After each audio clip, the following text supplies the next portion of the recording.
이재명 대표의 그 위증교사 혐의는요, 배경이 되는 사건이 하나 있습니다. 바로 2002년 분당 팝큐브 특혜 분양을 취재하던 KBS의 최모 PD가요, 검사를 사칭해가지고 당시 성남시장과 통화를 했는데 이재명 대표가 여기에 관여했다는 내용입니다. 그 최 전 PD가 오늘 이재명 대표 재판의 증인으로 나왔습니다.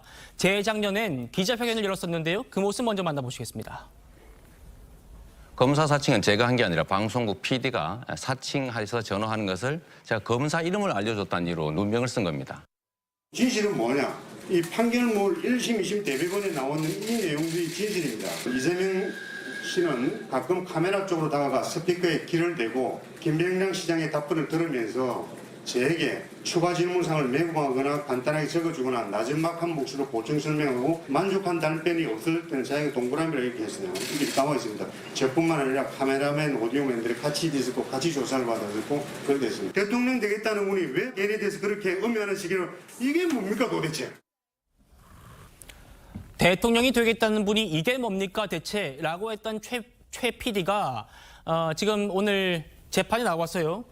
이렇게 얘기를 했답니다. 이재명 대표가 거짓말을 지어내서 경악스러웠다. 이재명 대표가 나를 검사 사칭의 주범으로 몰고 가기로 했다는 그런 거짓말을 지어내서 경악스러웠다. 이렇게 얘기하면서요.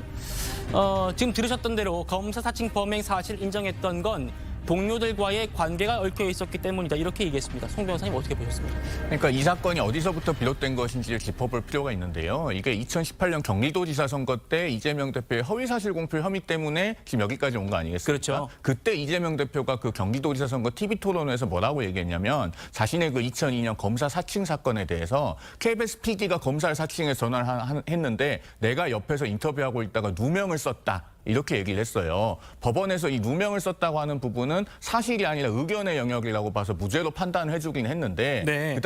그 당시에 그 김병량 전 성남시장의 수행비서였던 김진성이라는 분에게 이재명 대표가 위증을 교사했다는 의혹을 받고 있는 거 아니겠습니까? 그때 이제 김진성 씨에게 진술하라고 그 요구했다고 알려진 내용이 김병량 전 시장 측에서 이재명 그 당시 후보를 검사 사칭 주범으로 몰기 위해서 KBS 최 PD에 대해서는 고소를 취하해주자는 어떤 그런 합의가 있었다. 네. 그런 거를 증언해달라고 했다는 거예요. 그런데 이 최철호 PD가 오늘 그 법정에 나와서 이재명 대표의 주장이 매우 사실과 다르다는 것을 2002년 당시 상황에 대해서 아주 구체적으로 진술하지 않았습니까? 네. 혹시 뒤에 제가 설명을 드릴 기회가 있을지 모르겠습니다만은 저는 이 최 PD가 증인으로 나올 필요도 없는 사건이라고 생각합니다. 김진성 씨의 기억과 다르게 진술하도록 조사했다는 것이 이 혐의의 핵심이거든요. 그렇죠. 그렇기 때문에 최 PD가 나올 필요도 없는 사건인데 오히려 나왔다가 저는 이재명 대표 입장에서는 혹 때려다가 혹 붙였다 이렇게 지금 이해하고 있습니다.